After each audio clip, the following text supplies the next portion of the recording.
You want to hear one of the coolest sounds ever?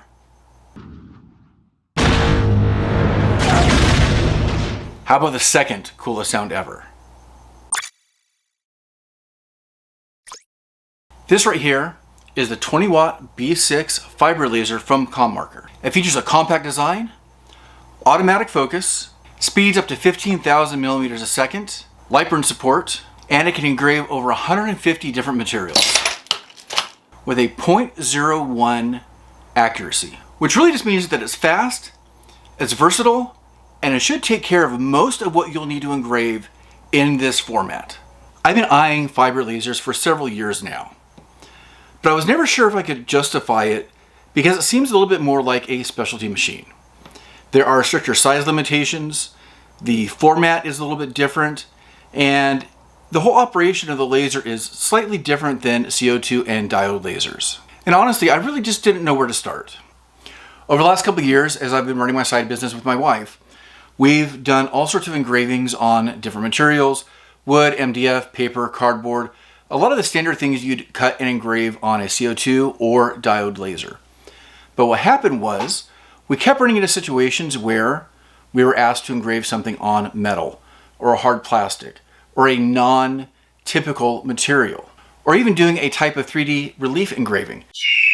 And diode and CO2 lasers are just not good for those types of items. So we were looking into getting a fiber laser, and ComMarker reached out to us and asked if we wanted to take a look at and review the B6, which started out as a Kickstarter, but fully funded, and now it is a full product you can purchase from ComMarker on their website. So I have the 20 watt unit here that I'll be reviewing and taking a look at. They also have a 30 watt unit, and they also have a 60 watt MOPA laser, which I would love to test out and get my hands on. But I'm glad to be able to test out the 20 watt here because I've never used a fiber laser before. So this is kind of uncharted territory for me, and I'm learning as I go. So this initial video really is just kind of an unboxing, taking a quick look at the laser, taking a look at a couple quick projects that I've been able to run through on the laser so far. I will have more content in the future dealing with a specific start to end project, and also a comparison between this machine and the Xtool F1. So let's go ahead and take a look at the unboxing and some of the details of the machine itself.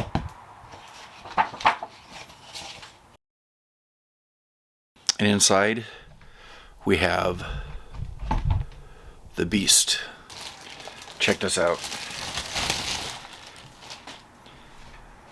That is a serious looking fiber head. Wow, that thing is a little bit beefier than I thought. It's like staring into the eye of the dragon. Cover this back up. They should have probably shipped with a lens cap on. Not really sure why they didn't. That should have been protected in shipping. We got everything packed. Let's go ahead and start putting some of this together. There shouldn't be a whole lot of assembly involved, but I want to make sure I get this right. The accessory kit includes everything you need to put the laser together, including the cables, some USB-C to USB-C cables, B cables, a full set of Allen wrenches, USB-C to USB-B adapters, and some nicely labeled bags for all of the screws that you're going to need. Especially because at times it's hard to tell between like the M5 and the different thread counts. So everything is properly labeled. It makes it a lot easier for assembly. Speaking of which, let's go ahead and get it together. There's only about 2 or 3 pieces that really have to be attached. So it should assemble pretty quickly. Let's get this together. Anytime you're working with sensitive equipment like this, especially dealing with optics, I recommend having the lens cap on when we're actually doing some of the assembly or any kind of maintenance on the machine. Just kind of protect it, because that is extremely important to keep clean, protected, and scratch free. So now this laser head mounts up here like this on the gantry. Then I'll be able to attach the arm to the base over here. Whenever I'm assembling something like this that has some good weight to it and multiple screws, I like installing diagonal first. I think it helps to make sure that things are kind of level and square as they're going on. And it's a good idea not to tighten everything really tight initially when you're assembling. That way it has a chance to kind of settle into its spot and kind of find its own center for all the adjustments. It's a lot better than having to go back and loosen everything up and reset things, especially on a sensitive piece of equipment like this that needs to be level and square in all directions. ComMarker did an amazing job in machining these parts, and these feel like high quality industrial parts.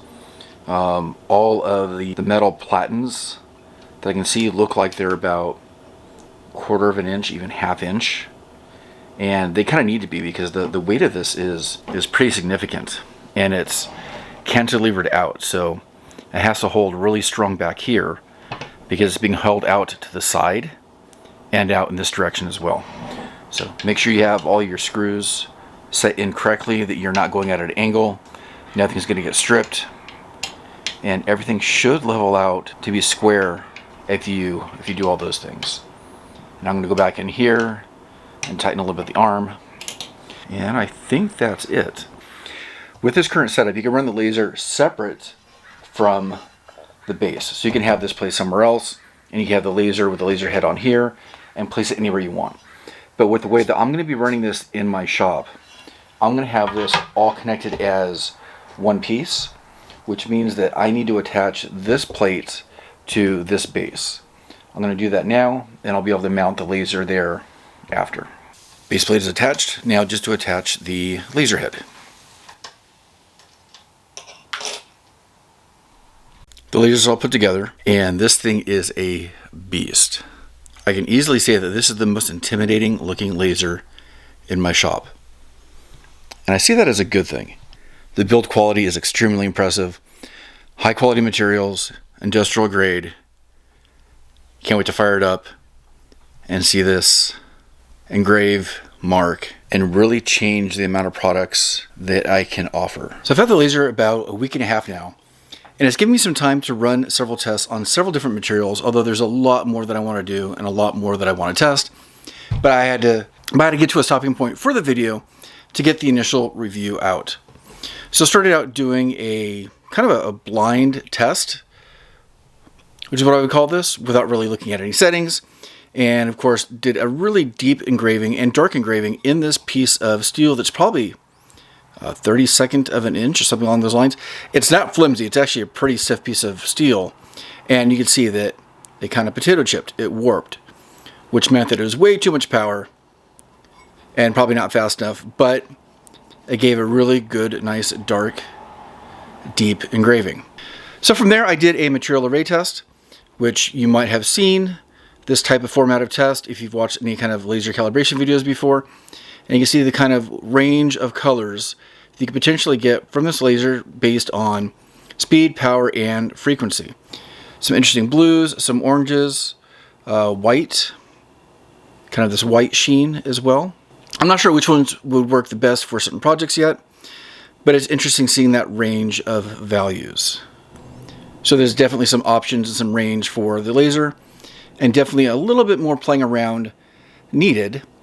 I can't wait to apply this to an actual project and maybe do a semi-multicolored project. Next is a file that ComMarker included with the laser and their test materials, and it's this photo here that's engraved on this black painted aluminum business card. Now I'm going to say that I've done a lot of these before. I did these with some of the F1 and some diode lasers, and those test materials were a little bit thinner stock. This one's actually thicker and a lot nicer, but of course it needs to be for the heat from this 20-watt laser. I've never seen quality like this on one of these black painted business cards, and this is just beautiful. It's stunning. I want to test this out with some different images. I believe this is a pretty high DPI count, upwards of either 500 or 1,000, which this is handling beautifully here. I am loving this. And you can batch these out a little bit quicker. I did not show it in the video, but the laser did come with a foot pedal. And that way, if you're going to run the same image over and over again, or the same type of business card over and over again, you just hit the foot pedal and fires off again. And that is some amazing quality. I know that it's possible to engrave some hard plastics with the fiber laser. And I did a test with it with the F1, which is a 2-watt IR laser. But this test did not go so well initially. I blew a hole straight through my semi-expensive adapter here, which is completely my fault because I had the power too high, I wasn't thinking right, and thinking that I'm going to be able to do a dark engrave on this without doing more research, and that is 100% my fault, which means that this thing is now dead. But I started over, much higher frequency, a lot lower power, faster speed, and of course it engraves just fine. I didn't care about doing anything of value on this or anything interesting just because it was already dead anyways, so just made sure that I could mark it. And I could probably get a darker mark from this too, but this is a good starting point for this. So once again, metal, black metal painted, and plastic. So let me show you some other things that I also engraved here. So similar to the plastic debacle, I was trying to do an engraving on a rock, which it'll do. In fact, I might have done it a little bit too well here, to a degree, that the rock basically turned to molten lava here in the center. And these little wisps right here, that's not dust, that's not cotton, that is vaporized and almost fiberized rock. I don't know the physics or the science behind that. It was just kind of interesting how that happened. So whatever was vaporizing off of this was probably solidifying in the air a little bit. It came out as these little wisps. So did it engrave it? Yes. Did it do what I wanted? No, but that was not the laser's fault. That was my fault. And what I really wanted was a 3D relief engraving, which is a different process, which I have an idea of how to do. I just was getting lazy and didn't do it correctly. And here is a different attempt with the rock. And of course, it engraved just fine. Part of the issue when you're doing stuff like this rock is actually fairly porous. So you're going to have these little voids and gaps in here. You need to find a rock that is pretty solid all the way through. I know that sandstone is pretty popular to use. I know slate. I don't know about river rock, if that would work. I might have to try that. I thought this was, I think I probably use like granite or something. Granite's fairly porous, but it will engrave just fine. I could do this logo as a 3D depth map, and I should be able to do kind of a depth type engraving on this, which I did do on a coin, which I'll show you in a moment. So a couple quick tests. Dog tag. For any World of Warcraft fans out there, there's the Horde logo. This engraved in, no joke, about 10 seconds. And it's a fairly deep engraving. I could have gone deeper, but it's enough to feel. And it looks great. In fact, this is going to be a gift for somebody I'll be giving to soon. So, really cool to batch out really fast if you have a large order or something. There's the same thing over and over again. It is fantastic. It's almost like magic. Something similar on metal. On a previous video, I showed how I have these cheap Craftsman tape measures all over my house because they keep getting lost. So I started labeling them, and this one belongs in the house, and the other one that I engraved in a previous video belongs in the garage. So you can see it even has kind of like this yellowish, goldish tint, and it won't rub off. That is a combination of the frequency and the power from the laser that can kind of create that sheen a little bit. And the last test I'm going to show off is something that I am completely in love with, and one of the reasons why I wanted to mess with fiber lasers to begin with, and that is doing a coin. I know this is not 100% unique. A lot of people are doing these online, but there's good reason, because these things are so cool to hold and kind of rub your finger over. I know that that is actually a depth engraving. I still need to spend some time finalizing some of the settings. This by itself took probably about an hour and a half, which I think is completely reasonable given what it is and what it's doing for a 20-watt laser. If you have a higher wattage laser, it should be able to do it a little bit faster. But I'm not really planning on selling these. I don't think they're cost effective to do so as of right now. But as a one-off, as a gift, as a demo, these are fantastic. I still need to engrave the other side, which I have an engraving ready to go for it, but I'll be doing that maybe in a short and showing that. But I am completely in love with this type of ability of the laser. And I'm just scratching the surface. I do have a couple projects coming up that I'm going to be using the ComMarker B6 for, so be sure to stay tuned for some of those videos. That is just so cool. So hopefully you got enough of an overview of the ComMarker B6 to see if you're possibly interested in picking up one yourself. I can honestly say that I was already in the running for looking at purchasing one of these at this point. I think the B6 is in the perfect sweet spot for price and functionality. I'll be doing a full project in an upcoming video from start to finish using the ComMarker B6, and I will also have another video coming out in a few weeks or so doing a comparison between the B6 and the Xtool F1. If you're interested in purchasing one of these for yourself, I will have a link down in the description that is an affiliate link. Go ahead and check that out. ComMarker is going to be having some sales throughout Black Friday and throughout the holidays, and they have a lot of accessories you can add on in order to expand its capabilities. There is a different field lens for the space you can engrave. There's a rotary. There's a disc rotary, which is really cool, and I'll put a quick video right here to show what that actually is, and some other add-ons as well. So I highly recommend checking those out. I will say that one thing that I will be purchasing for this is there's a dedicated air filtration system that goes alongside this, and I'm going to be purchasing that because I need that for my space right here, and also possibly an enclosure. Also an enclosure. This open format does work. ComMarker does provide you with safety glasses, but I've gotten really used to having lasers fully enclosed, and I kind of feel safer with those now.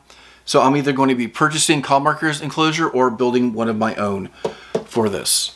I'm constantly thinking up new projects that I want to use and run through this machine, and I don't know if I've been as excited for testing something out because this is new. This is uncharted territory for me. I'm having to do a lot of testing. I'm having to do a lot of experimenting. So if you do the same, make sure that you're documenting your progress. That way you get the most out of your experience using this cool beast of a fiber laser. Well, that's it for me. Take care. Check out our Patreon. I have new files I'll be posting up this month. We have a pretty good crowd on there. Hopefully getting a little bit more engagement on Patreon, but it's a great place to be to find out new announcements, and I'm going to be probably posting a little bit more exclusive content on Patreon as well coming up really soon. We also have our website, GeekBuilders.net. Go ahead and check that out for some different information that is different than Patreon. But I think I've taken up enough of your time. Hopefully you like the laser. Check it out. Don't forget to design, make, and play. And I'll see you in the next video coming very soon. Take care.